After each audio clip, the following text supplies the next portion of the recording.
Merci Adrien déjà d'inviter toutes ces personnes et puis de nous permettre d'échanger sur ce que tu appelles le live tracking. Donc le live tracking, il peut prendre différents aspects. Peut-être dire qui tu es, ce que tu fais. Je veux dire, tout à fait. Le live tracking il peut prendre différents aspects et avec les technologies et les attentes, bien aujourd'hui on est dans un live tracking de plus en plus précis, puisque le live tracking, on peut aussi dire que c'est aussi parfois grâce à la chronométrie, on peut faire sur des checkpoints, donner un certain nombre d'informations à différents acteurs. Alors nous représentons une société bretonne qui s'appelle Brest Sport Innovation. On connaît bien Adrien et Fabien parce qu'on travaille ensemble, on a la chance d'être à 2-3 km les uns des autres, donc on travaille ensemble depuis une bonne année, je pense. On a réfléchi sur un certain nombre de sujets. Brest Sport Innovation a démarré son activité donc un petit peu avant Tech Forest, puisque nous avons 10 ans cette année. Donc 10 ans, nous sommes positionnés sur notre métier historique qui est le chronométrage, les chronométrages d'épreuves sportives outdoor de masse. Donc ça comporte la course à pied, ça comporte le triathlon, ça comporte le VTT. Et on s'aperçoit qu'aujourd'hui, le trail représente plus de 30% de notre activité, 30% sur 150 courses. Nous opérons sur 150 courses sur l'ensemble de la France, même si notre nom est très marqué Bretagne, Brest Sport Innovation. Maintenant, on commence à nous connaître aussi sous le nom de BSI et nous opérons sur toute la France et parfois au-delà aussi. 150 courses, 30% en trail et on s'aperçoit que les demandes évoluent. Alors, sur le live tracking, pour toi, finalement, enfin, quand tu nous avais expliqué un petit peu ce que tu faisais, c'était pas un sujet neuf, parce que ça fait quelques années que tu es déjà dessus, donc tu as un peu d'expérience en la matière. L'idée, c'est que tu puisses justement partager cette expérience, ton regard, et comment les besoins aussi ont évolué aujourd'hui sur les courses, en l'occurrence. Alors, on a effectivement la chance, tout comme Tech Forest d'ailleurs, on a la chance d'être au sein d'une technopole très active dans le domaine des technologies, la technopole de Rennes-Talent, qui est reconnue quand même en France, et puis la French Tech. Et donc on a pu imaginer et travailler avec un certain nombre d'institutions, mais aussi de sociétés, start-up, sur différents sujets. Il y a 10 ans, et en 2008, donc, eh bien, on a lancé, grâce à un soutien de la région Bretagne et un soutien de l'OSEO en Var, que vous connaissez par ailleurs, on a lancé un programme de recherche sur la géolocalisation. On appelait ça la géolocalisation à l'époque. Donc on l'a fait conjointement avec une autre société que vous connaissez peut-être et qui est présente là ce matin, qui est la société Simalp. Et on a lancé un programme de recherche et développement dans le domaine de la géolocalisation. Alors donc on est allé chercher ce qu'on appelait des balises. Maintenant on utilise plutôt le nom de tracker, des balises qui ressemblent, et c'est à peu près aussi gros qu'un téléphone de ce type-là, intégrant également une batterie avec une autonomie quand même de 60 heures, parce qu'on visait à l'époque, notre référence était la diagonale des fous.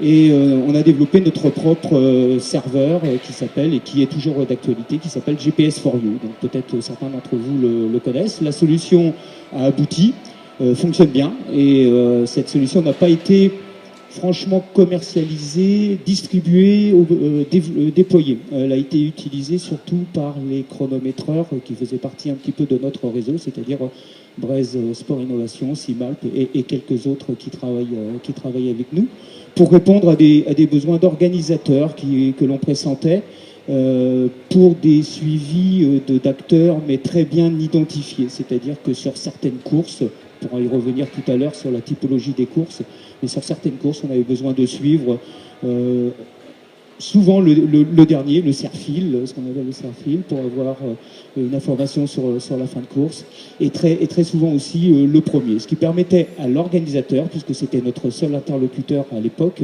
à l'organisateur de savoir comment se déplaçait son peloton. C'est des choses que certains d'entre vous ont fait déjà ces dernières années, donc la tête et la queue des participants avec ce type de... Ouais, d'accord.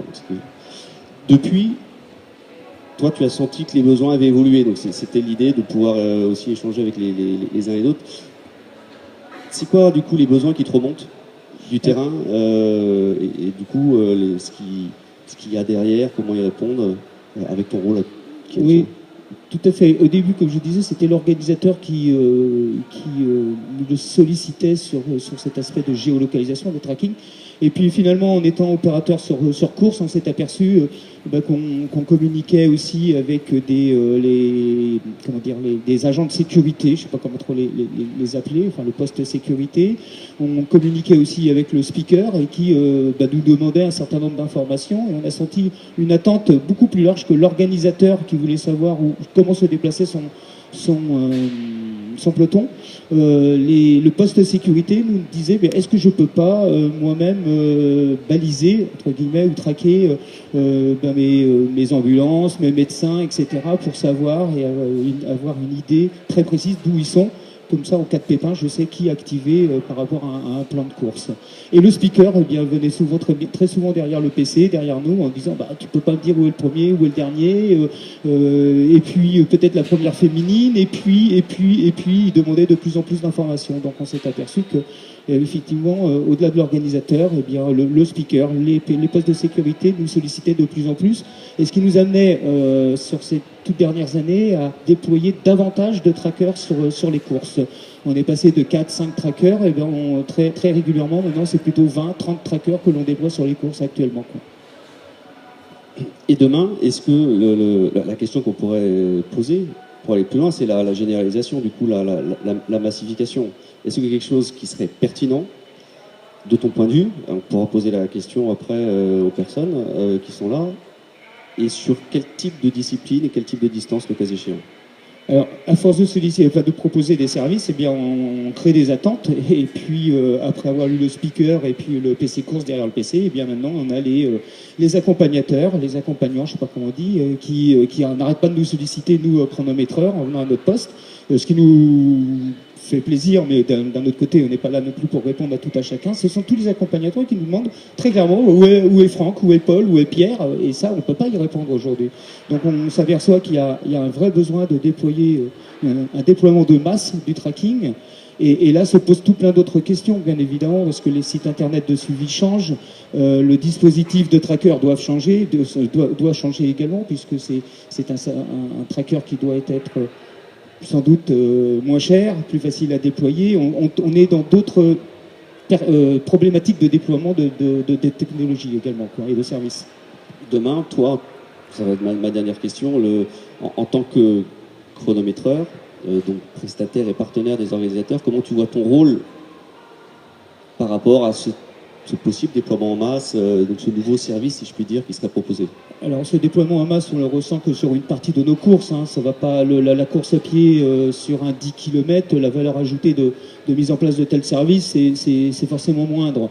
Mais à partir du moment où on est en chronomètre, où on est présent, on est opérateur très actif sur des courses du type marathon, 100 km, dans le domaine du triathlon, on voit bien le half ou le XXL.